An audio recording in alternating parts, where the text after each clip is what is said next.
Chapter 10. A Budget of Letters. Hillsover, October 21st. Dearest Elsie, I didn't write you last Saturday because that was the day we came back to school, and there hasn't been 1 minute since when I could.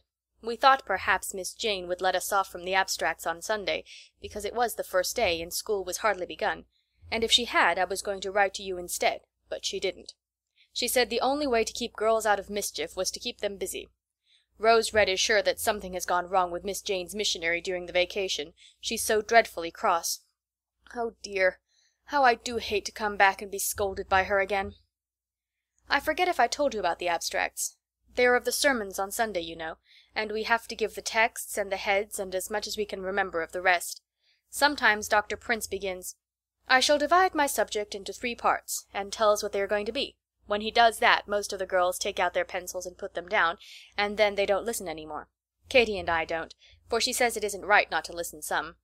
Miss Jane pretends that she reads all the abstracts through, but she doesn't. For once Rose Red, just to try her, wrote in the middle of hers, "I am sitting by my window at this moment, and a red cow is going down the street. I wonder if she is any relation to Mrs. Seacombe's cow, and Miss Jane never noticed it, but marked her perfect all the same. Wasn't it funny? But I must tell you about our journey back. Mr. Page came all the way with us and was ever so nice.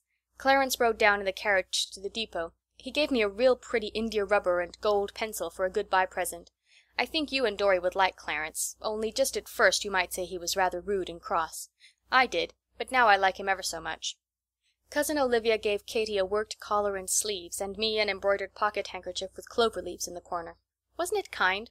I'm sorry I said in my last letter that we didn't enjoy our vacation. We didn't much, but it wasn't exactly Cousin Olivia's fault. She meant we should, but she didn't know how. Some people don't, you know. And don't tell anyone I said so, will you? Rose Red got here in the train before we did. She was so glad when we came that she cried. It was because she was homesick waiting 4 hours at the nunnery without us, she said. Rose is such a darling. She had a splendid vacation and went to 3 parties and a picnic. Isn't it queer? Her winter bonnet is black velvet trimmed with pink, and so is mine. I wanted blue at first, but Cousin Olivia said pink was more stylish, and now I am glad, because I like to be like Rose. Katy and I have got number 2 this term. It's a good deal pleasanter than our old room, and the entry stove is just outside the door, so we shall keep warm. There is sun, too, only Mrs. Nipson has nailed thick cotton over all the window, except a little place at the top. Every window in the house is just so. You can't think how mad the girls are about it. The first night we had an indignation meeting, and passed resolutions, and some of the girls said they wouldn't stay. They should write to their fathers to come and take them home. None of them did, though. It's perfectly forlorn not being able to look out. Oh dear, how I wish it were spring. We've got a new dining room. It's a great deal bigger than the old one, so now we all eat together, and don't have any first and second tables. It's ever so much nicer, for I used to get so dreadfully hungry waiting that I didn't know what to do. One thing is horrid, though, and that is that every girl has to make a remark in French every day at dinner. The remarks are about a subject. Mrs. Nipson gives out the subjects. Today the subject was les oiseaux, and Rose Red said, "J'aime beaucoup les oiseaux, et surtout ceux qui sont rôtis," which made us all laugh. That ridiculous little Bella Arkwright said, "J'aime beaucoup les oiseaux qui sing." She thought sing was French. Every girl in school began, "J'aime beaucoup les oiseaux." Tomorrow the subject is Jules César. I'm sure I don't know what to say. There isn't a word in Ollendorf about him. There aren't so many new scholars this term as there were last. The girls think it is because Mrs. Nipson isn't so popular as Mrs. Florence used to be. 2 or 3 of the new ones look pleasant, but I don't know them yet. Louisa Agnew is the nicest girl here next to Rose. Lily Page says she is vulgar because her father paints portraits and they don't know the same people that Cousin Olivia knows, but she isn't a bit. We went to spend the day there just before we left Ashburn, and her father and mother were splendid. Their house is just full of all sorts of queer, interesting things and pictures, and Mr. Agnew told us ever so many stories about painters and what they did. One was about a boy who used to make figures of lions in butter, and afterward he became famous. I forget his name. We had a lovely time. I wish you could see Lou's little sister Daisy. She's only 2 and a perfect little beauty. She has got 10 teeth and hardly ever cries.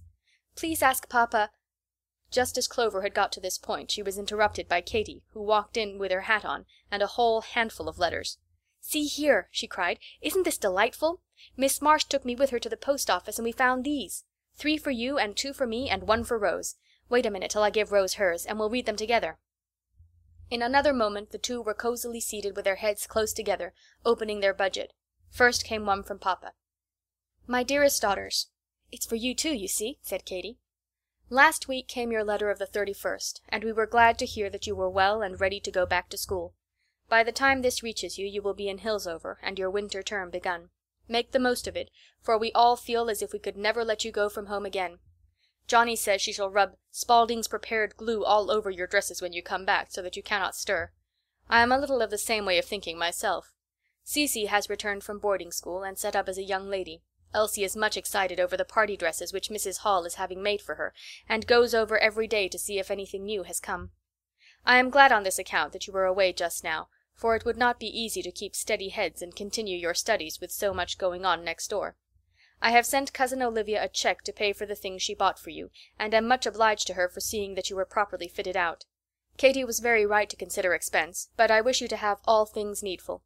I enclose 2 $10 bills, one for each of you, for pocket money, and with much love from the children am, yours affectionately, P. Carr. P.S. Cousin Helen has had a sharp attack, but is better. I wish Papa would write longer letters, said Katy. He always sends us money, but he don't send half enough words with it. She folded the letter and fondled it affectionately. He's always so busy, replied Clover. Don't you remember how he used to sit down at his desk and scribble off his letters, and how somebody was always sure to ring the bell before he got through? I'm very glad to have some money, for now I can pay the 62 cents I owe you. It's my turn to read. This is from Elsie, and a real long one. Put away the bills first, Katy, or they'll be lost. That's right. Now we'll begin together. Dear Clover, you don't know how glad I am when my turn comes to get a letter all to myself. Of course I read Papa's, and all the rest you write to the family, but it never seems as if you were talking to me unless you begin, Dear Elsie. I wish sometime you'd put in a little note marked Private, just for me, which nobody else need see. It would be such fun. Please do. I should think you would have hated staying at Cousin Olivia's. When I read what she said about your traveling dresses looking as if they had come out of the Ark, I was too mad for anything. But I shouldn't think you'd want much to go back to school, either, though sometimes it must be splendid. John has named her old stockinette doll, which she used to call Scratch-Face, Nippy, after Mrs. Nipson, and I made her a muslin cap, and Dorry drew a pair of black spectacles round her eyes. She's a perfect fright, and John plays all the time that dreadful things happen to her. She pricks her with pins and pretends she has the earache, and lets her tumble down and hurt herself, till sometimes I nearly feel sorry, though it is all make-believe. When you wrote us about only having pudding for dinner, I didn't a bit. John put her into the rag closet that very day and has been starving her to death ever since, and Phil says it serves her right. You can't think how awfully lonely I sometimes get without you. If it wasn't for Helen Gibbs, that new girl I told you about, I shouldn't know what to do. She's the prettiest girl in Miss McCrane's school. Her hair curls just like mine, only it is 4 times as long and 1,000,000 times as thick, and her waist is really and truly not much bigger around than a bedpost. We're the greatest friends. She says she loves me just exactly as much as if I was her sister, but she never had any real sisters. She was quite mad the other day because I said I couldn't love her quite so well as you and Katy, and all recess time she wouldn't speak to me, but now we've made up. Dorry is so awfully in love with her that I can never get him to come into the room when she is here, and he blushes when we tease him about her. But this is a great secret. Dorry and I play chess every evening. He almost always beats, unless Papa comes behind and helps me. Phil has learned too, because he always wants to do everything that we do. Dorry gives him a castle and a bishop and a knight and 4 pawns and then beats him in 6 moves. Phil gets so mad that we can't help laughing. Last night he buttoned his king up inside his jacket and said, "There, you can't checkmate me now anyway." Cecy has come home.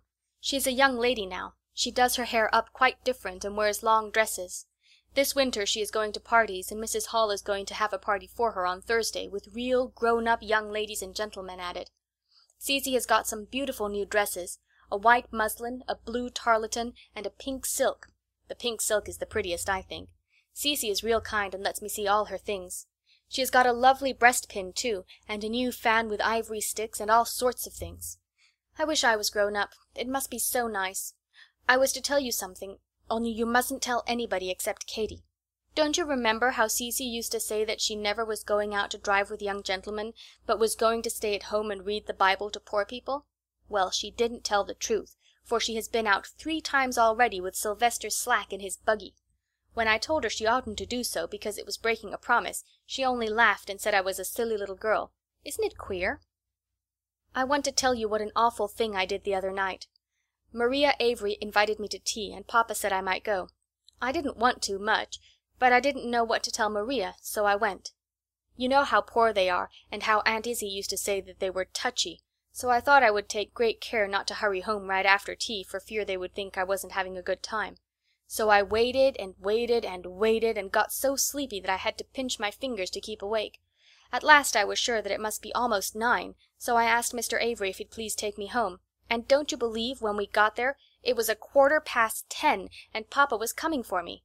Dorry said he guessed I must be enjoying myself to stay so late. I didn't tell anybody about it for 3 days because I knew they'd laugh at me, and they did. Wasn't it funny? And old Mrs. Avery looked as sleepy as I felt and kept yawning behind her hand. I told Papa if I had a watch of my own I shouldn't make such mistakes, and he laughed and said, "We'll see." Oh, do you suppose that means he's going to give me one?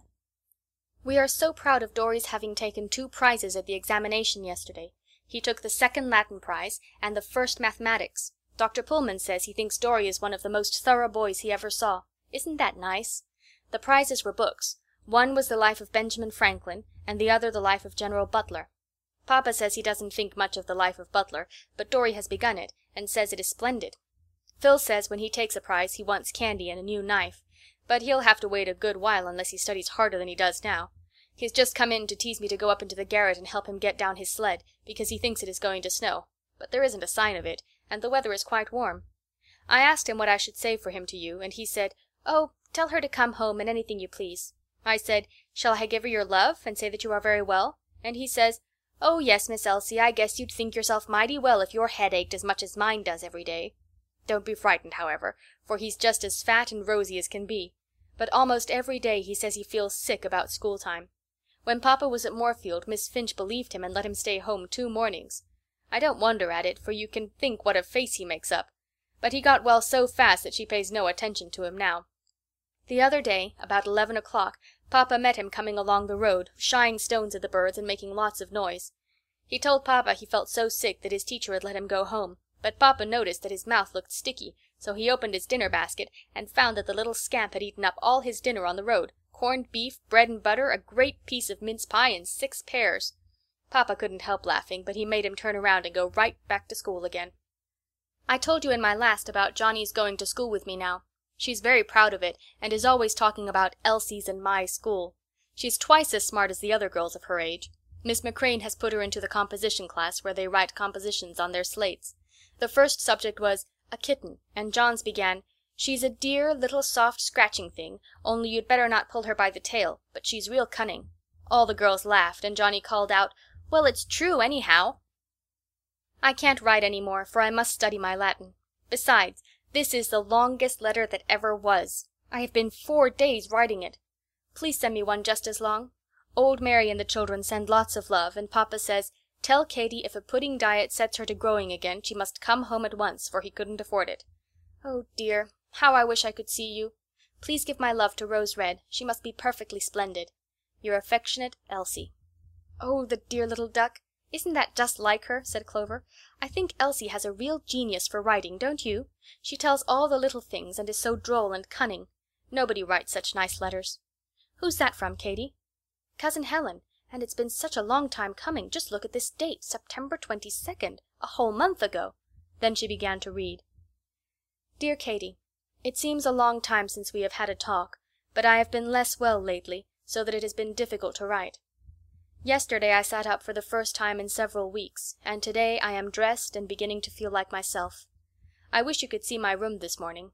I often wish this, but it is so particularly pretty, for little Helen has been in with a great basket full of leaves and flowers, and together we have dressed it to perfection. There are 4 vases of roses, a bowl full of chrysanthemums, and red leaves around all my pictures. The leaves are Virginia creeper.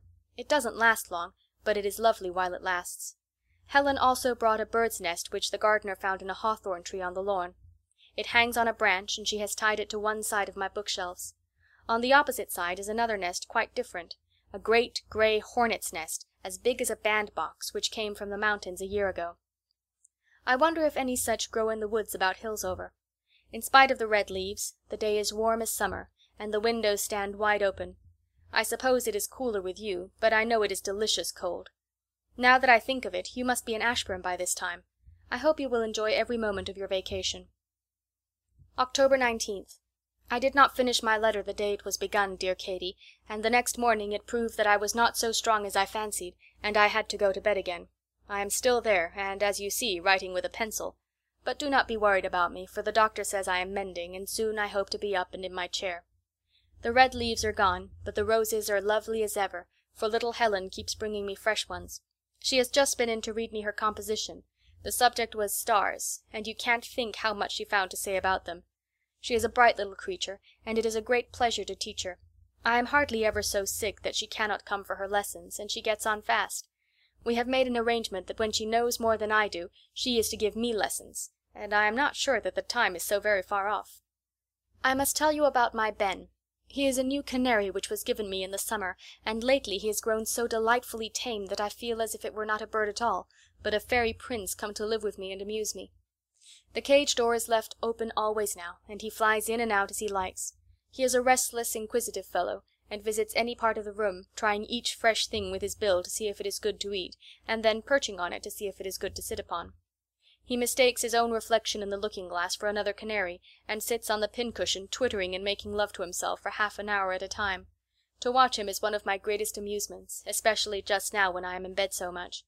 Sometimes he hides and keeps so still that I have not the least idea where he is. But the moment I call "Ben! Ben!" and hold out my finger, wings begin to rustle, and out he flies and perches on my finger. He isn't the least bit in the world afraid, but sits on my head or shoulder, eats out of my mouth, and kisses me with his beak. He is on the pillow at this moment, making runs at my pencil, of which he is mortally jealous. It is just so with my combs and brushes if I attempt to do my hair. He cannot bear to have me do anything but play with him. I do wish I could show him to you and Clover. Little Helen, my other pet, has just come in with a sponge cake which she frosted herself. She sends her love, and says when you come to me next summer she will frost you each one just like it. Goodbye, my Katy. I had nothing to write about, and have written it, but I never like to keep silent too long, or let you feel as if you were forgotten by your loving cousin, Helen. P.S. Be sure to wear plenty of warm wraps for your winter walks, and Katy, dear, you must eat meat every day. Mrs. Nipson will probably give up her favorite pudding now that the cold weather has begun, but if not, write to Papa. "Isn't that letter Cousin Helen all over?" said Katy. "So little about her illness, and so bright and merry, and yet she has really been sick. Papa says a sharp attack. Isn't she the dearest person in the world, next to Papa, I mean? Yes, indeed. There's nobody like her. I do hope we can go to see her next summer. Now it's my turn. I can't think who this letter is from. Oh, Clarence! Katy, I can't let you see this. I promised I wouldn't show his letters to anybody, not even you." "Oh, very well. But you've got another. Dory, isn't it? Read that first, and I'll go away and leave you in peace." So Clover read, "Dear Clover, Elsie says she is going to write you today, but I won't stop because next Saturday I'm going out fishing with the slacks. There are a great many trout now in Blue Brook. Eugene caught 6 the other day. No, 5. One was a minnow. Papa has given me a splendid rod. It lets out as tall as a house. I hope I shall catch with it. Alexander says the trout will admire it so much that they can't help biting, but he was only funning. Elsie and I play chess most every night. She plays a real good game for a girl. Sometimes Pa helps, and then she beats. Miss Finch is well. She don't keep house quite like Katy did, and I don't like her so well as I do you, but she's pretty nice. The other day we had a nutting picnic, and she gave me and Phil a loaf of election cake and 6 quince turnovers to carry. The boys gave 3 cheers for her when they saw them. Did Elsie tell you that I have invented a new machine? It is called the Intellectual Peach Parer. There is a place to hold a book while you pare the peaches. It is very convenient. I don't think of anything else to tell you. Cece has got home and is going to have a party next week. She's grown up now, she says, and she wears her hair quite different. It's a great deal thicker than it used to be. Elsie says it's because there are rats in it, but I don't believe her. Elsie has got a new friend. Her name is Helen Gibbs. She's quite pretty. Your affectionate brother, Dory. P.S. John wants to put in a note. John's note was written in a round hand, as easy to read as print. Dear Clover, I am well and hope you are the same. I wish you would write me a letter of my own. I go to school with Elsie now. We write compositions. They are hard to write. We don't go up into the loft half so much as we used to when you were at home. Mrs. Worrett came to dinner last week. She says she weighs 280 pounds. I should think it would be dreadful to weigh that. I only weigh 76. My head comes up to the mark on the door where you were measured when you were 12. Isn't that tall? Goodbye. I send a kiss to Katy. Your loving, John. After they had finished this note, Katy went away, leaving Clover to open Clarence's letter by herself. It was not so well written or spelt as Dorry's by any means. Dear Clover, don't forget what you promised. I mean about not showing this. And don't tell Lily I wrote. If you do, she'll be as mad as hops. I haven't been doing much since you went away. School begun yesterday, and I am glad, for it's awfully dull now that you girls have gone. Mother says Guest has got fleas on him, so she won't let him come into the house any more. I stay out in the barn with him instead. He is well, and sends you a wag of his tail. Jim and me are making him a collar. It is black with G.P. on it, for Guest paid, you know. A lot of the boys had a camping out last week. I went. It was real jolly, but Ma wouldn't let me stay all night, so I lost the best part. They roasted sculpins for supper and had a bonfire. The camp was on Hartsnet Hill. Next time you come I'll take you out there. Pa has gone to Maine on business. He said I must take care of the house, so I've borrowed Jim's gun, and if any robbers come I mean to shoot them.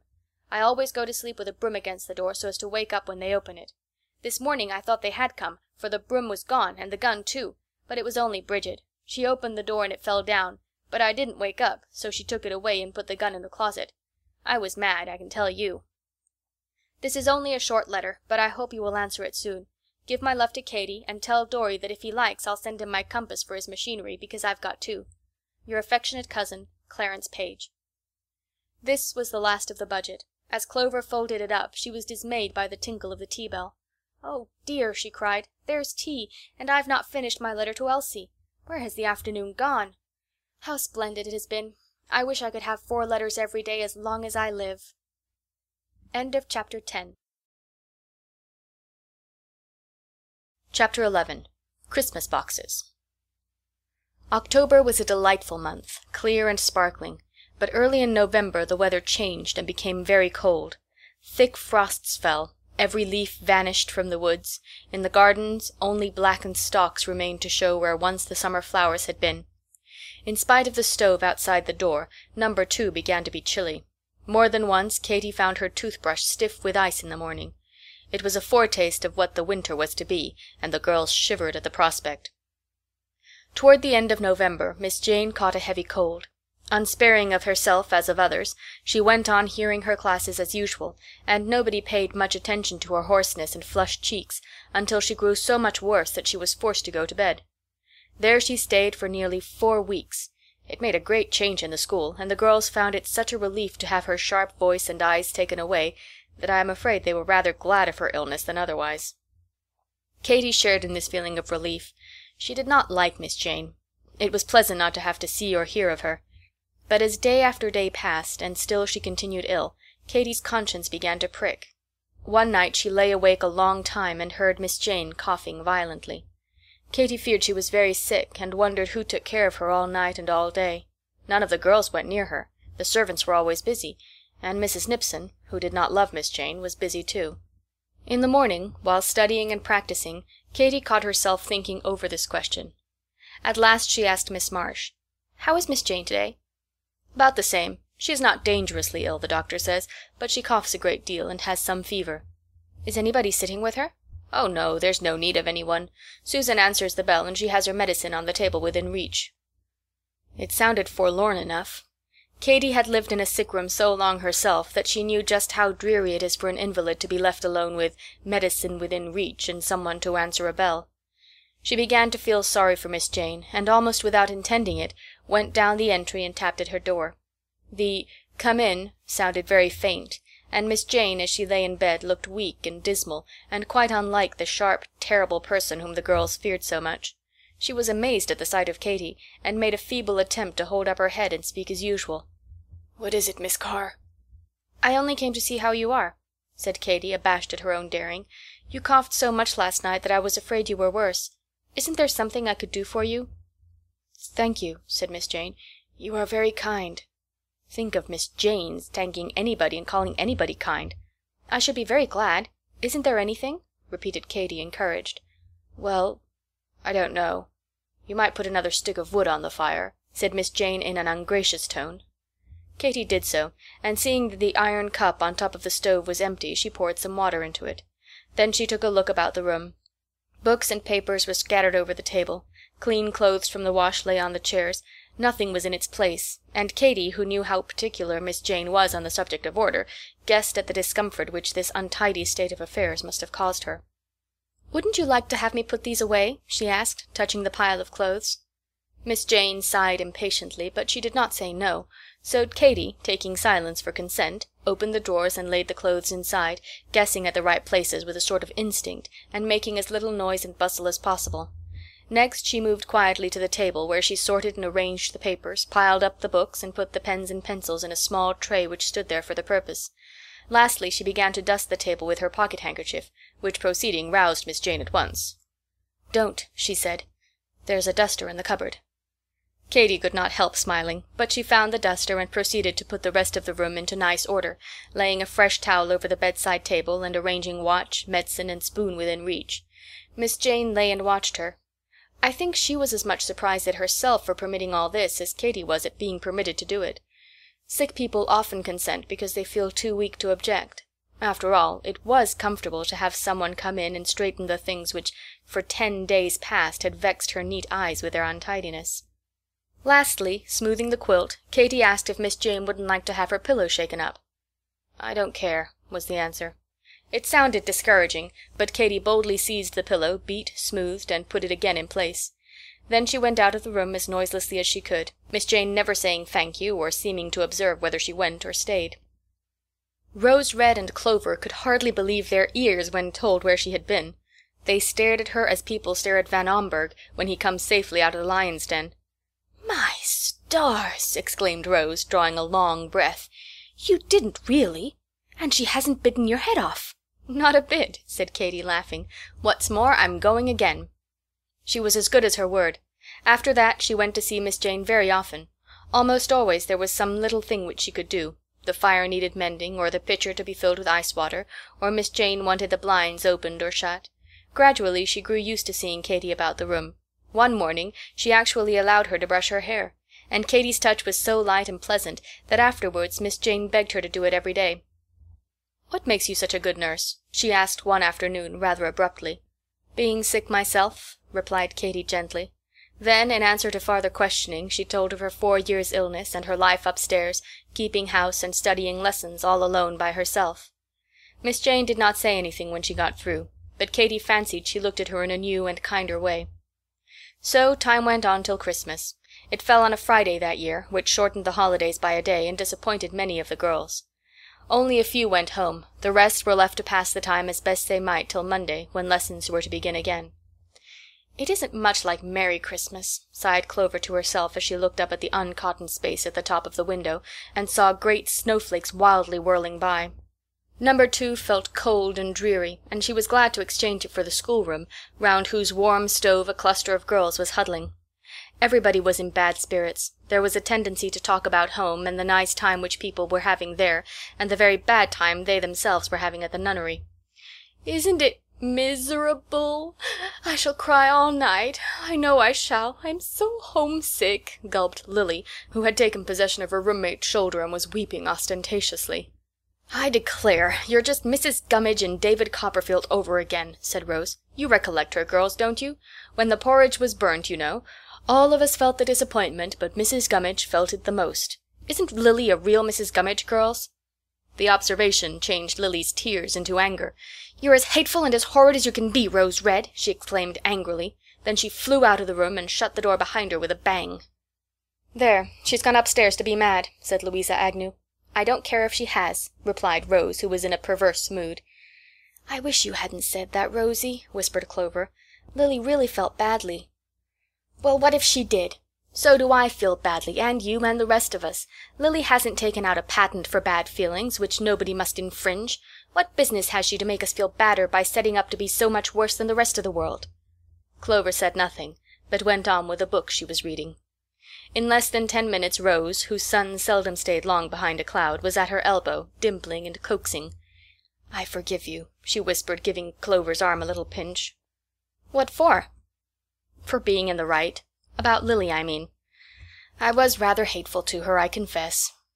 Never mind, when she comes downstairs I'll make up. She's a crocodile if there ever was one, but as she's your cousin I'll be good to her. Kiss me quick to prove that you're not vexed." "Vexed indeed," said Clover, kissing the middle of the pink cheek. "I wonder if anybody ever stayed vexed with you for 10 minutes together, you rosy-posy you." "Bless you, yes. Miss Jane, for example. She hates me like poison, and all the time." "Well, what of it?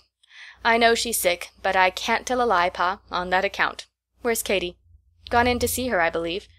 "One of these days," prophesied Rose solemnly, "she'll go into that room and she'll never come out again. Miss Jane is getting back into biting condition. I advise Katy to be careful." "What's that noise? Sleigh bells, I declare! Girls!" mounting a desk and peeping out of the window. "Somebody's got a big box! A big one! Here's old Joyce at the door with his sledge. Now who do you suppose it is?"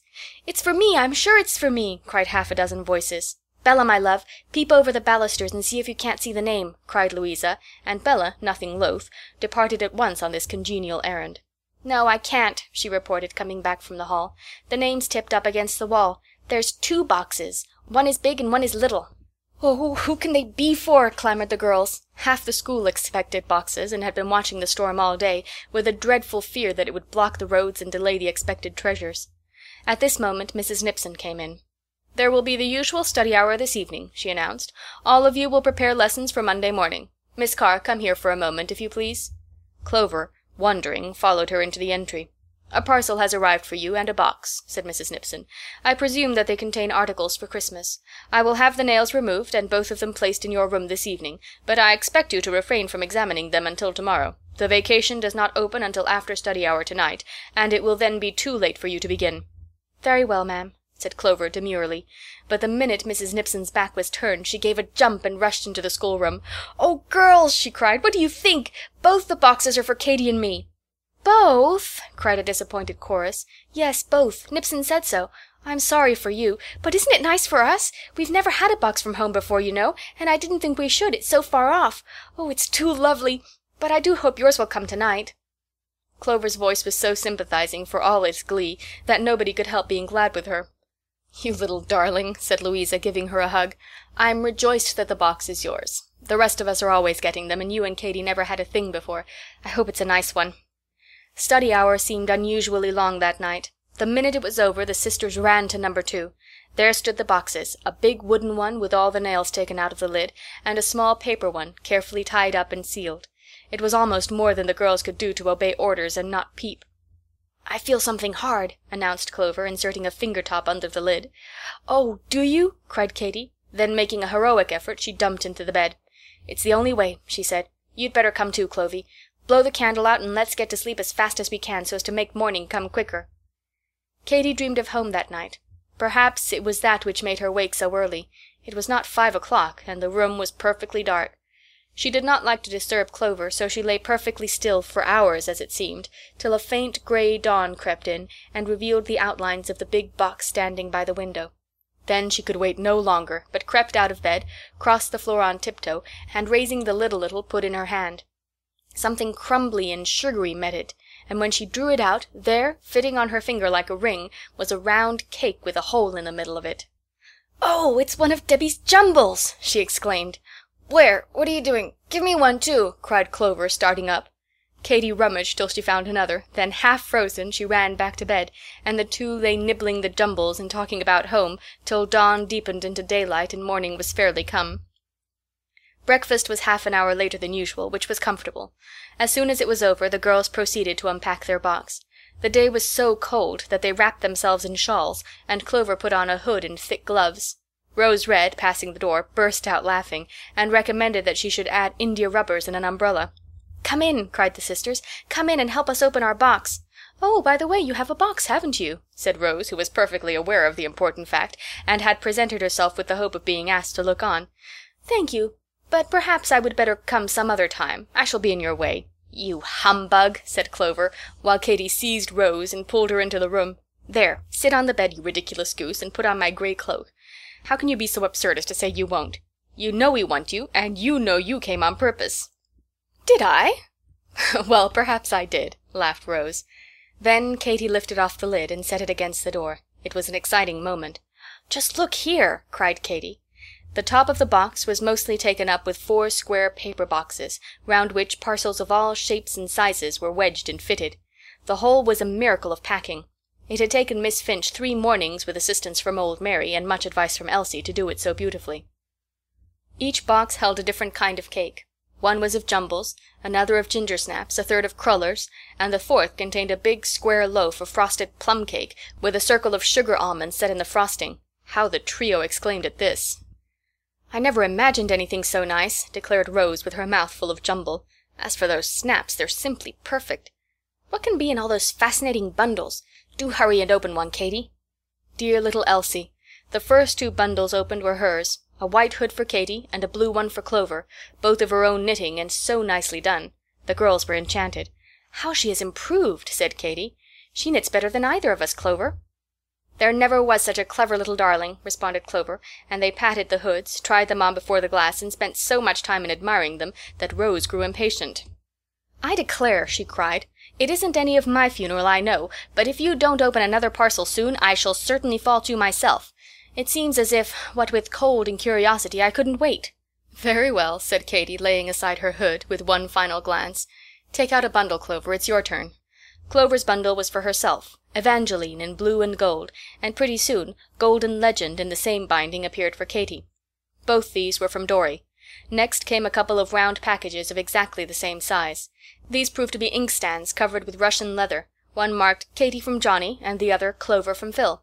It was evident that the children had done their shopping together, for presently 2 long narrow parcels revealed the carved pen handles precisely alike, and these were labeled Katy from Phil and Clover from Johnny. What fun it was opening those bundles! The girls made a long business of it, taking out but one at a time, exclaiming, admiring, and exhibiting to Rose, before they began upon another. They laughed, they joked, but I do not think it would have taken much to make either of them cry. It was almost too tender a pleasure, these proofs of loving remembrance from the little ones, and each separate article seemed full of the very look and feel of home. "What can this be?" said Katy, as she unrolled a paper and disclosed a pretty round box. She opened. Nothing was visible but pink cotton wool. Katy peeped beneath and gave a cry. "Oh, Clovy, such a lovely thing! It's from Papa. Of course it's from Papa. How could he? It's a great deal too pretty." The lovely thing was a long, slender chain for Katy's watch, worked in fine yellow gold. Clover admired it extremely, and her joy knew no bounds when further search revealed another box with a precisely similar chain for herself. It was too much. The girls fairly cried with pleasure. "There never was such a papa in the world," they said. "Yes, there is. Mine is just as good," declared Rose, twinkling away a little teardrop from her own eyes. "Now don't cry, honeys. Your papa's an angel, there's no doubt about it. I never saw such pretty chains in my life, never. As for the children, they're little ducks. You certainly are a wonderful family. Katy, I'm dying to know what is in the blue parcel." The blue parcel was from Cecy, and contained a pretty blue ribbon for Clover. There was a pink one also, with a pink ribbon for Katy. Everybody had thought of the girls. Old Mary had sent them each a yard measure, Miss Finch a thread case stocked with differently colored cottons. Alexander had cracked a bag full of hickory nuts. "Did you ever?" said Rose, when this last was produced. "What a thing it is to be popular." "Mrs. Hall, who is Mrs. Hall?" as Clover unwrapped a tiny carved easel. "She's Cecy's mother," explained Clover. "Wasn't she kind to send me this, Katy? And here's Cecy's photograph in a little frame for you." Never was such a wonderful box. It appeared to have no bottom whatever. Under the presents were parcels of figs, prunes, almonds, raisins, candy. Under those, apples and pears. There seemed no end to the surprises. At last all were out. "Now," said Katy, "let's throw back the apples and pears, and then I want you to help divide the other things and make some packages for the girls. They're all disappointed not to have their boxes. I should like to have them share ours. Wouldn't you, Clover?" "Yes, indeed. I was just going to propose it." So Clover cut 29 squares of white paper. Rose and Katy sorted and divided, and pretty soon gingersnaps and almonds and sugar plums were walking down all the entries, and a gladsome crunching showed that the girls had found pleasant enjoyment. None of the snowed-up boxes got through till Monday, so except for Katy and Clover, the school would have had no Christmas treat at all. They carried Mrs. Nipson a large slice of cake and a basket full of the beautiful red apples. All the teachers were remembered, and the servants. The S.S.U.C. was convened and feasted, and as for Rose, Louisa, and other special cronies, dainties were heaped upon them with such unsparing hand that they finally remonstrated. "You're giving everything away. You'll have nothing left for yourselves." "Yes, we shall. Plenty," said Clover. "Oh, Rosie, here's such a splendid pair. You must have this." "No, no," protested Rose, but Clover forced it into her pocket. The Carr's box was always quoted in the nunnery afterward as an example of what papas and mammas could accomplish when they were of the right sort and really wanted to make schoolgirls happy. Distributing their treasures kept Katy and Clover so busy that it was not until after dinner that they found time to open the smaller box. When they did so, they were sorry for the delay. The box was full of flowers, roses, geranium leaves, heliotrope, beautiful red and white carnations, all so bedded in cotton that the frost had not touched them. But they looked chilled, and Katy hastened to put them in warm water, which she had been told was the best way to revive drooping flowers. Cousin Helen had sent them, and underneath, sewed to the box that they might not shake about and do mischief, were 2 flat parcels wrapped in tissue paper and tied with white ribbon in Cousin Helen's dainty way. They were glove cases of quilted silk, delicately scented, one white and one lilac, and to each was pinned a loving note, wishing the girls a Merry Christmas. "How awfully good people are," said Clover. "I do think we ought to be the best girls in the world." Last of all, Katy made a choice little selection from her stores, a splendid apple, a couple of fine pears, and a handful of raisins and figs, and with a few of the freshest flowers in a wine-glass, she went down the row and tapped at Miss Jane's door. Miss Jane was sitting up for the first time, wrapped in a shawl, and looking very thin and pale. Katy, who had almost ceased to be afraid of her, went in cheerily. "We've had a delicious box from home, Miss Jane, full of all sorts of things. It has been such fun unpacking it. I've brought you an apple, some pears, and this little bunch of flowers. Wasn't it a nice Christmas for us?" "Yes," said Miss Jane, "very nice indeed. I heard someone say in the entry that you had a box." "Thank you," as Katy set the basket and glass on the table. "Those flowers are very sweet. I wish you a Merry Christmas, I'm sure." This was much for Miss Jane, who couldn't help speaking shortly, even when she was pleased. Katy withdrew in high glee. But that night, just before bedtime, something happened so surprising that Katy, telling Clover of it afterward, said she half fancied that she must have dreamed it all. It was about 8 o'clock in the evening. She was passing down Quaker Row, and Miss Jane called and asked her to come in. Miss Jane's cheeks were flushed, and she spoke fast, as if she had resolved to say something and thought the sooner it was over the better. "Miss Carr," she began, "I wish to tell you that I made up my mind some time since that we did you an injustice last term. It is not your attentions to me during my illness which have changed my opinion. That was done before I fell ill.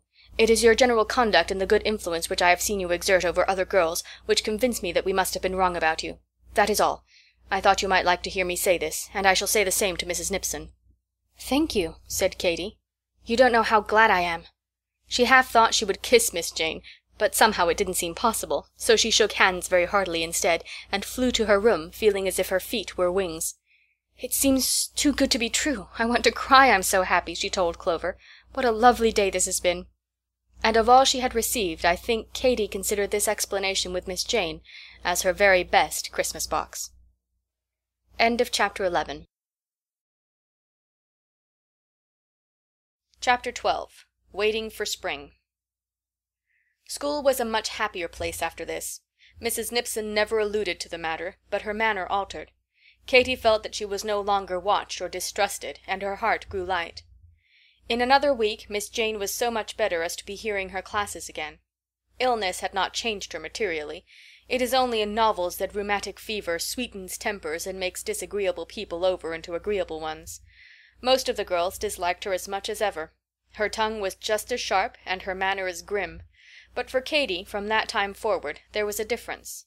Miss Jane was not affectionate to her, it was not in her nature to be that, but she was civil and considerate, and in a dry way friendly, and gradually Katy grew to have an odd sort of liking for her. Do any of you know how incredibly long winter seems in climates where for weeks together the thermometer stands at 0? There is something hopeless in such cold. You think of summer as of a thing read about somewhere in a book, but which has no actual existence. Winter seems the only reality in the world. Katy and Clover felt this hopelessness growing upon them as the days went on, and the weather became more and more severe. 10, 20, even 30 degrees below 0 was no unusual register for the Hillsover thermometers. Such cold half frightened them, but nobody else was frightened or surprised. It was dry, brilliant cold. The December snows lay unmelted on the ground in March, and the paths cut then were crisp and hard still, only the white walls on either side had risen higher and higher, till only a moving line of hoods and tippets was visible above them when the school went out for its daily walk. Morning after morning the girls woke to find thick crusts of frost on their window panes, and every drop of water in the washbowl or pitcher turned to solid ice. Night after night Clover, who was a chilly little creature, lay shivering and unable to sleep, notwithstanding the hot bricks at her feet and the many wraps which Katy piled upon her. To Katy herself the cold was more bracing than depressing. There was something in her blood which responded to the sharp tingle of frost, and she gained in strength in a remarkable way during this winter. But the long storms told upon her spirits. She pined for spring and home more than she liked to tell, and felt the need of variety in their monotonous life, where the creeping days appeared like weeks, and the weeks stretched themselves out and seemed as long as months do in other places. The girls resorted to all sorts of devices to keep themselves alive during this dreary season. They had little epidemics of occupation. At one time it was spattering, when all faces and fingers had a tendency to smudges of India ink, and there was hardly a fine comb or toothbrush fit for use in the establishment. Then a rage for tatting set in, followed by a fever of fancy work, everyone falling in love with the same pattern at the same time, and copying and recopying, till nobody could bear the sight of it. At one time Clover counted 18 girls all at work on the same bead and canvas pincushion. Later there was a short period of décalcomanie, and then came the grand album craze, when 33 girls out of the 39 sent for blank books bound in red morocco and began to collect signatures and sentiments. Here also there was a tendency toward repetition. Sally Austen added to her autograph these lines of her own composition: "When on this page your beauteous eyes you bend, let it remind you of your absent friend, Sally J. Austen, Galveston, Texas." The girls found this sentiment charming, at least a dozen borrowed it, and in half the albums in the school you might read, "When on this page your beauteous eyes," etc. Esther Dearborn wrote in Clover's book, "The better part of valor is discretion." Why she wrote it nobody knew, or why it was more applicable to Clover than to anyone else, but the sentiment proved popular, and was repeated over and over again, above various neatly written signatures. There was a strife as to who should display the largest collection. Some of the girls sent home for autographs of distinguished persons, which they pasted in their books. Rose Red, however, outdid them all. "Did I ever show you mine?" she asked one day when most of the girls were together in the schoolroom. "No, never," cried a number of voices. "Have you got one? Oh, do let us see it." "Certainly, I'll get it right away if you like," said Rose obligingly. She went to her room and returned with a shabby old blank book in her hand. Some of the girls looked disappointed. "The cover of mine isn't very nice," explained Rose. "I'm going to have it rebound one of these days. You see, it's not a new album at all, nor a school album, but it's very valuable to me." Here she heaved a sentimental sigh. "All my friends have written in it," she said. The girls were quite impressed by the manner in which Rose said this. But when they turned over the pages of the album, they were even more impressed. Rose had evidently been on intimate terms with a circle of most distinguished persons. Half the autographs in the book were from gentlemen, and they were dated all over the world. "Just listen to this," cried Louisa, and she read, "Thou mayst forget me, but never, never shall I forget thee, Alfonso of Castile. The Escurial, April 1st. "Who's he?" asked a circle of awestruck girls. "Didn't you ever hear of him? Youngest brother of the King of Spain," replied Rose carelessly. "Oh, my, and just hear this!" exclaimed Annie Silsby. "If you ever deign to cast a thought in my direction, Miss Rose, remember me always as thy devoted servitor, Potemkin Montmorency. St. Petersburg, July 10th. "And this!" shrieked Alice White. "They say love is a thorn, I say it is a dart, and yet I cannot tear thee from my heart. Antonio, Count of Vallombrosa." "Do you really and truly know a count?" asked Bella, backing away from Rose with eyes big as saucers. "Know Antonio de Vallombrosa? I should think I did," replied Rose. "Nobody in this country knows him so well, I fancy." "And he wrote that for you?" "How else could it get into my book, goosey?" This was unanswerable, and Rose was installed from that time forward in the minds of Bella and the rest as a heroine of the first water. Katy, however, knew better, and the first time she caught Rose alone she attacked her on the subject. "Now, Rosy Posy, confess. Who wrote all those absurd autographs in your book?" "Absurd autographs? What can you mean?" "All those counts and things. No, it's no use. You shan't wriggle away until you tell me." "Oh, Antonio and dear Potemkin, do you mean them?" "Yes, of course I do." "And you really want to know?" "Yes." "And will swear not to tell?" "Yes." "Well, then," bursting into a laugh, "I wrote every one of them myself." "Did you really? When?" "Day before yesterday. I thought Lily needed taking down, she was so set up with her autographs of Wendell Phillips and Mr. Seward, so I just sat down and wrote a bookful. It only took me half an hour. I meant to write some more. In fact, I had one all ready.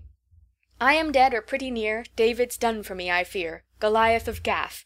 But I was afraid even Bella wouldn't swallow that, so I tore out the page. I'm sorry I did now, for I really think the geese would have believed it. Written in his last moments, you know, to oblige an ancestor of my own," added Rose in a tone of explanation. "You monkey!" cried Katy, highly diverted. But she kept Rose's counsel, and I dare say some of the Hillsover girls believe in that wonderful album to this day. It was not long after that a sad piece of news came for Bella. Her father was dead. Their home was in Iowa, too far to allow of her returning for the funeral, so the poor little girl stayed at school to bear her trouble as best she might. Katy, who was always kind to children, and had somewhat affected Bella from the first on account of her resemblance to Elsie in height and figure, was especially tender to her now, which Bella repaid with the gift of her whole queer little heart. Her affectionate demonstrations were rather of the monkey order, and not unfrequently troublesome, but Katy was never otherwise than patient and gentle with her, though Rose, and even Clover, remonstrated on what they called this singular intimacy. "Poor little soul! It's so hard for her, and she's only 11 years old," she told them. "She has such a funny way of looking at you sometimes," said Rose, who was very observant. "It is just the air of a squirrel who has hidden a nut, and doesn't want you to find out where, and yet can hardly keep indicating it with his paw. She's got something on her mind, I'm sure." "Half a dozen things, very likely," added Clover. "She's such a mischief." But none of them guessed what this something was.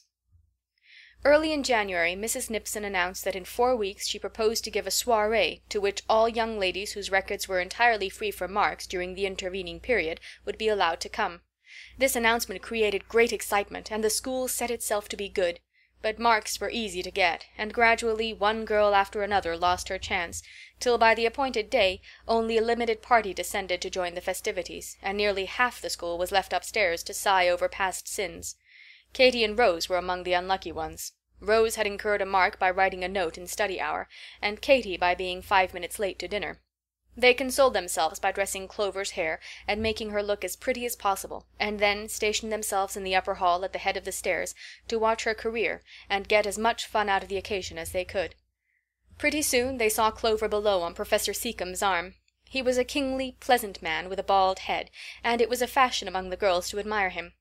"Doesn't she look pretty?" said Rose. "Just notice Mrs. Searles, Katy. She's grinning at Clover like the Cheshire cat. What a wonderful cap that is of hers. She had it when Sylvia was here at school 8 years ago. Hush! She'll hear you." "No, she won't. There's Ellen beginning her piece. I know she's frightened by the way she plays. Hark how she hurries the time." "There, they are going to have refreshments after all," cried Esther Dearborn as trays of lemonade and cake baskets appeared below on their way to the parlor. "Isn't it a shame to have to stay up here?" "Professor Seacombe! Professor!" called Rose in a daring whisper. "Take pity upon us. We are starving for a piece of cake." The professor gave a jump, then retreated and looked upward. When he saw the circle of hungry faces peering down, he doubled up with laughter. "Wait a moment," he whispered back, and vanished into the parlor. Pretty soon the girls saw him making his way through the crowd with an immense slice of pound cake in each hand. "Here, Miss Rose," he said. "Catch it." But Rose ran halfway downstairs, received the cake, dimpled her thanks, and retreated to the darkness above, whence sounds proceeded which sent the amused professor into the parlor convulsed with suppressed laughter. Pretty soon Clover stole up the back stairs to report. "Are you having a nice time? Is the lemonade good? Who have you been talking with?" inquired a chorus of voices. "Pretty nice. Everybody is old. I haven't been talking to anybody in particular, and the lemonade is only cream of tartar water. I guess it's jollier up here with you," replied Clover. "I must go now. My turn to play comes next." Down she ran. "Except for the glory of the thing, I think we're having more fun than she," answered Rose.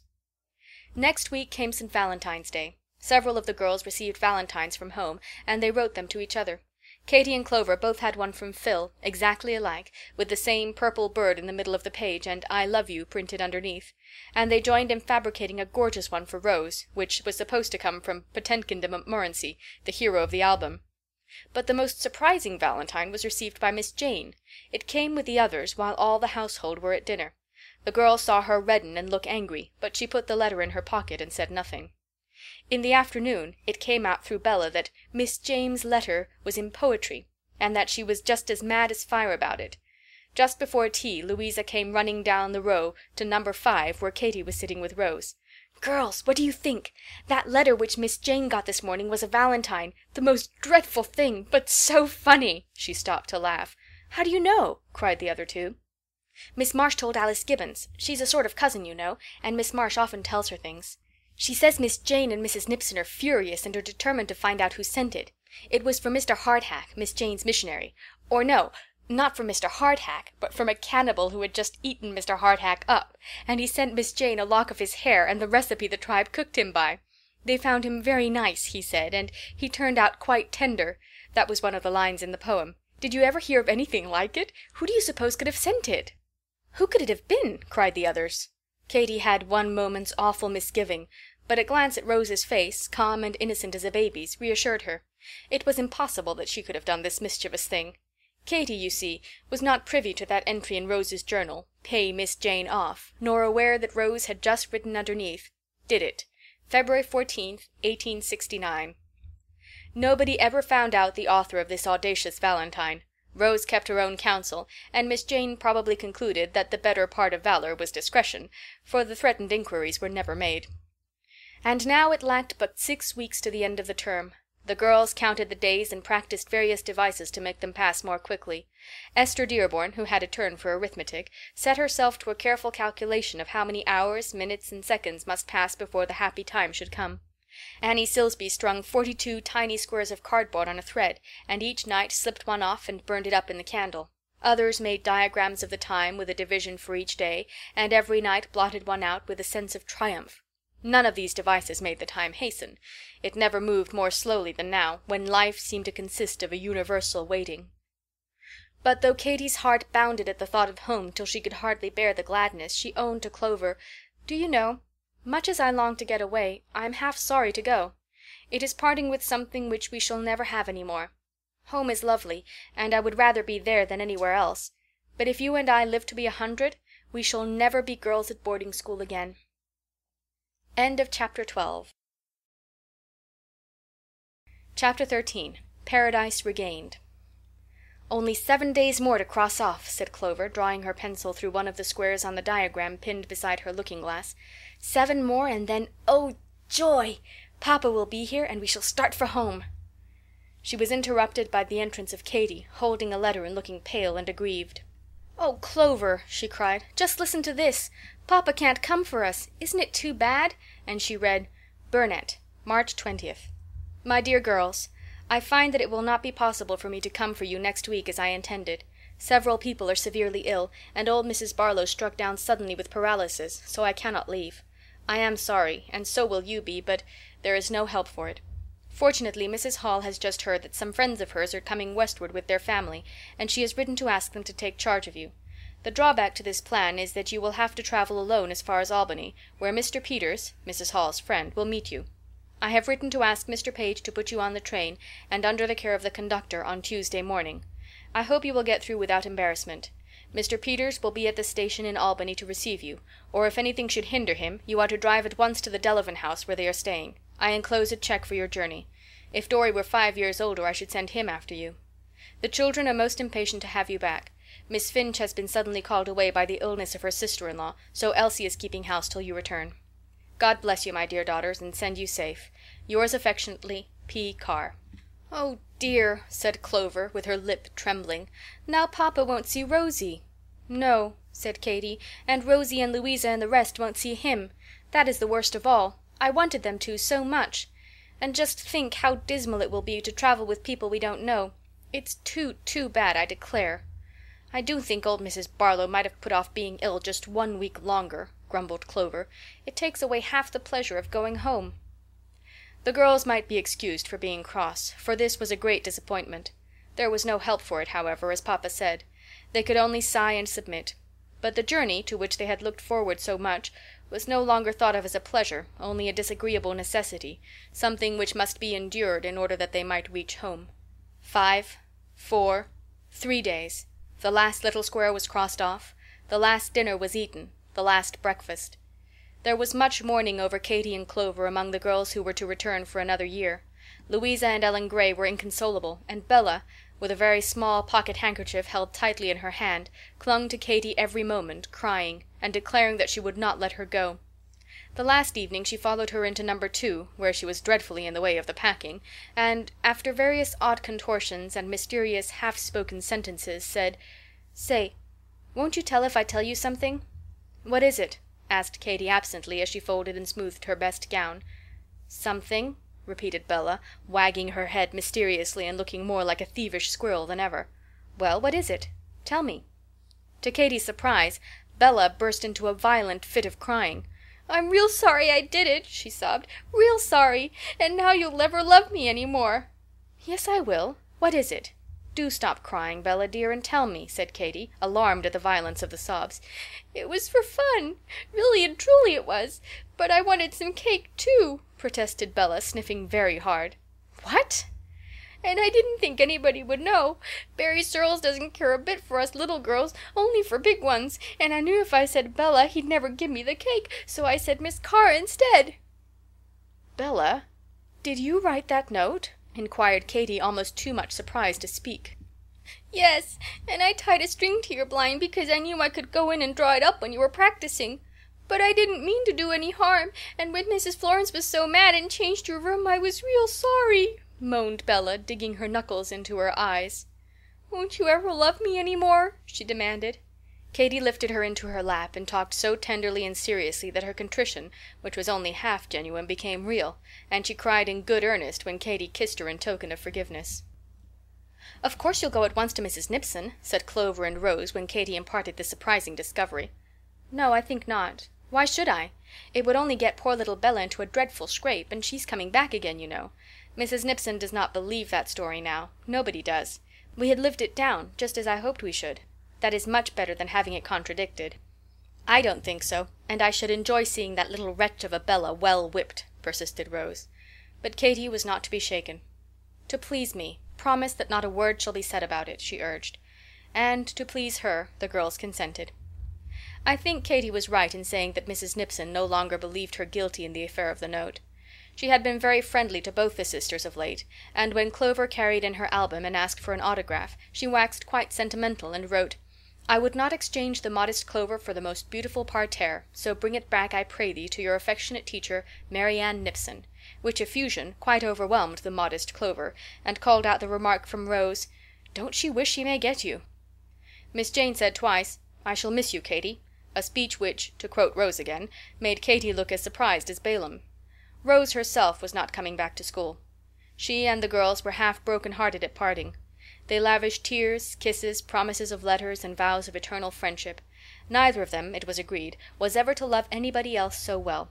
The final moment would have been almost too tragical had it not been for a last bit of mischief on the part of Rose.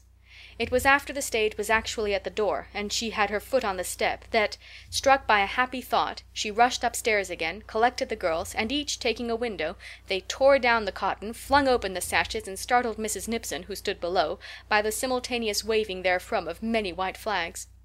Katy, who was already in the stage, had the full benefit of this performance.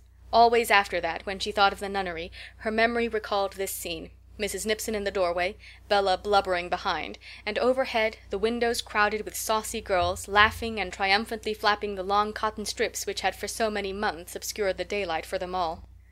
At Springfield next morning, she and Clover said good-bye to Mr. Page and Lily. The ride to Albany was easy and safe. With every mile their spirits rose. At last they were actually on the way home. At Albany they looked anxiously about the crowded depot for Mr. Peters. Nobody appeared at first, and they had time to grow nervous before they saw a gentle, careworn little man coming toward them in company with the conductor. "I believe you are the young ladies I have come to meet," he said. "You must excuse my being late. I was detained by business. There is a great deal to do to move a family out west." He wiped his forehead in a dispirited way. Then he put the girls into a carriage and gave the driver a direction. "We'd better leave your baggage at the office as we pass," he said, "because we have to get off so early in the morning." "How early?" "The boat goes at 6, but we ought to be on board by 5:30 so as to be well settled before she starts." "The boat?" said Katy, opening her eyes. "Oh, yes. Erie Canal, you know. Our furniture goes that way, so we judged it best to do the same and keep an eye on it ourselves. Never be separated from your property if you can help it. That's my maxim. It's the Prairie Belle, one of the finest boats on the canal." "When do we get to Buffalo?" asked Katy, with an uneasy recollection of having heard that canal boats travel slowly. "Buffalo? Let me see. This is Tuesday, Wednesday, Thursday.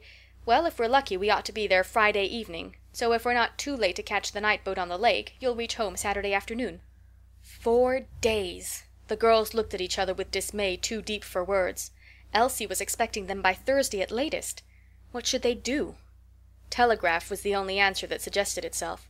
So Katy scribbled a despatch, coming by canal, don't expect us till Saturday, which she begged Mr. Peters to send, and she and Clover agreed in whispers that it was dreadful, but they must bear it as patiently as they could. Oh, the patience which is needed on a canal! The motion which is not so much motion as standing still! The crazy impulse to jump out and help the crawling boat along by pushing it from behind! How one grows to hate the slow, monotonous glide, the dull banks, and to envy every swift-moving thing in sight, each man on horseback, each bird flying through the air. Mrs. Peters was a thin, anxious woman who spent her life anticipating disasters of all sorts. She had her children with her, 3 little boys and a teething baby, and such a load of bundles and baskets and brown paper parcels that Katy and Clover privately wondered how she could possibly have got through the journey without their help. Willie, the eldest boy, was always begging leave to go ashore and ride the towing horses. Sammy, the second, could only be kept quiet by means of crooked pins and fish lines of blue yarn, while Paul, the youngest, was possessed with a curiosity as to the underside of the boat, which resulted in his dropping his new hat overboard 5 times in 3 days, Mr. Peters and the cabin boy rowing back in a small boat each time to recover it. Mrs. Peters sat on deck with her baby in her lap, and was in a perpetual agony lest the lock should work wrongly, or the boys be drowned, or someone fail to notice the warning cry "Bridge!" and have their heads carried off from their shoulders. Nobody did, but the poor lady suffered the anguish of 10 accidents in dreading the one which never took place. The berths at night were small and cramped, restless children woke and cried, the cabins were close, the decks cold and windy. There was nothing to see and nothing to do. Katy and Clover agreed that they never wanted to see a canal boat again. They were helpful to Mrs. Peters, amused the boys, and kept them out of mischief, and she told her husband that she really thought she shouldn't have lived through the journey if it hadn't been for the Miss Carrs. They were such kind girls and so fond of children. But the 3 days were terribly long. At last they ended. Buffalo was reached in time for the lake boat, and once established on board, feeling the rapid motion and knowing that each stroke of the paddles took them nearer home, the girls were rewarded for their long trial of patience. At 4 o'clock the next afternoon Burnett was in sight. Long before they touched the wharf, Clover discovered old Whitey in the carryall and Alexander waiting for them among the crowd of carriages. Standing on the edge of the dock appeared a well-known figure. "Papa! Papa!" she shrieked. It seemed as if the girls could not wait for the boat to stop and the plank to be lowered. How delightful it was to feel Papa again, such a sense of home and comfort and shelter as came with his touch. "I'll never go away from you again, never, never," repeated Clover, keeping tight hold of his hand as they drove up the hill. Dr. Carr, as he gazed at his girls, was equally happy. They were so bright, affectionate, and loving. No, he could never spare them again, for the boarding school or anything else, he thought. "You must be very tired," he said. "Not a bit. I'm hardly ever tired now," replied Katy. "Oh, dear, I forgot to thank Mr. Peters for taking care of us," said Clover. "Never mind, I did it for you," answered her father. "Oh, that baby," she continued. "How glad I am it has gone to Toledo, and I needn't hear it cry any more. Katy, Katy, there's home! We're at the gate!" The girls looked eagerly out, but no children were visible. They hurried up the gravel path, under the locust boughs just beginning to bud. There, over the front door, was an arch of evergreens, with Katy and Clover upon it in scarlet letters, and as they reached the porch, the door flew open, and out poured the children in a tumultuous little crowd. They had been on the roof, looking through a spyglass after the boat. "We never knew you had come until we heard the gate," explained John and Dorry, while Elsie hugged Clover, and Phil, locking his arms around Katy's neck, took his feet off the floor and swung them in an ecstasy of affection until she begged for mercy. "How you are grown! Dorry, you're as tall as I am! Elsie, darling, how well you look! Oh, isn't it delicious, delicious, delicious to be at home again?" There was such a hubbub of endearments and explanations that Dr. Carr could hardly make himself heard. "Clover, your waist has grown as small as a pin. You look just like the beautiful princess in Elsie's story," said Johnny. "Take the girls into the parlor," repeated Dr. Carr. "It is cold out here with the door open." "Take 'em upstairs. You don't know what is upstairs," shouted Phil, whereupon Elsie frowned and shook her head at him. The parlor was gay with daffodils and hyacinths, and vases of blue violets which smelt delightfully. Cecy had helped arrange them, Elsie said, and just at that moment Cecy herself came in. Her hair was arranged in a sort of pincushion of puffs with a row of curls on top, where no curls used to grow, and her appearance generally was very fine and fashionable, but she was the same affectionate Cecy as ever, and hugged the girls and danced round them as she used to do at 12. She had waited until they had had time to kiss once all round, she said, and then she really couldn't wait any longer. "Now come upstairs," suggested Elsie when Clover had warmed her feet and the flowers had been admired, and everybody had said 10 times over how nice it was to have the girls back, and the girls had replied that it was just as nice to come back. So they all went upstairs, Elsie leading the way. "Where are you going?" cried Katy. "That's the blue room." But Elsie did not pause. "You see," she explained, with the doorknob in her hand, "Papa and I thought you ought to have a bigger room now, because you are grown-up young ladies. So we have fixed this for you, and your old one is going to be the spare room instead." Then she threw the door open and led the girls in. "See, Katy," she said, "this is your bureau, and this is Clover's. And look what nice drawers Papa has had put in the closet. 2 for you and 2 for her. Aren't they convenient? Don't you like it? And isn't it a great deal pleasanter than the old room?" "Oh, a great deal," cried the girls. "It is delightful, everything about it." All Katy's old treasures had been transferred from her old quarters to this. There was her cushioned chair, her table, her bookshelf, the pictures from the walls. There were some new things, too. A blue carpet, blue paper on the walls, window curtains of fresh chintz, and Elsie had made a tasteful pincushion for each bureau, and Johnny crocheted mats for the washstand. Altogether it was as pretty a bower as 2 sisters just grown into ladies could desire. "What are those lovely things hanging on either side of the bed?" asked Clover. They were 2 illuminated texts, sent as a welcome home by Cousin Helen. One was a morning text and the other an evening text, Elsie explained. The evening text, which bore the words, "I will lay me down to sleep and take my rest, for it is thou, Lord, only, who makest me dwell in safety," was painted in soft purples and grays, and among the poppies and silver lilies which wreathed it appeared a cunning little downy bird fast asleep with his head under his wing. The morning text, "When I awake I am still with thee," was in bright colors, scarlet and blue and gold, and had a frame of rose garlands and wide-awake-looking butterflies and hummingbirds. The girls thought they had never seen anything so pretty. Such a gay supper as they had that night! Katy would not take her old place at the tea-tray. She wanted to know how Elsie looked as housekeeper, she said. So she sat on one side of Papa, and Clover on the other, and Elsie poured the tea, with a mixture of delight and dignity which was worth seeing. "I'll begin tomorrow," said Katy. And with that morrow, when she came out of her pretty room and took her place once more as manager of the household, her grown-up life may be said to have begun. So it is time that I should cease to write about her. Grown-up lives may be very interesting, but they have no rightful place in a child's book. If little girls will forget to be little, and take it upon them to become young ladies, they must bear the consequences, one of which is that we can follow their fortunes no longer. I wrote these last words sitting in the same green meadow where the first words of What Katy Did were written. A year had passed, but a cardinal flower which seemed the same stood looking at itself in the brook, and from the bulrush bed sounded tiny voices. My little goggle-eyed friends were discussing Katy and her conduct, as they did then, but with less spirit. For one voice came seldom and faintly, while the other, bold and defiant as ever, repeated over and over again, "Katy didn't! Katy didn't! She didn't! "Katy did," sounded faintly from the farther rush. "She didn't! She didn't!" chirped the undaunted partisan. Silence followed. His opponent was either convinced or tired of the discussion. Katy didn't.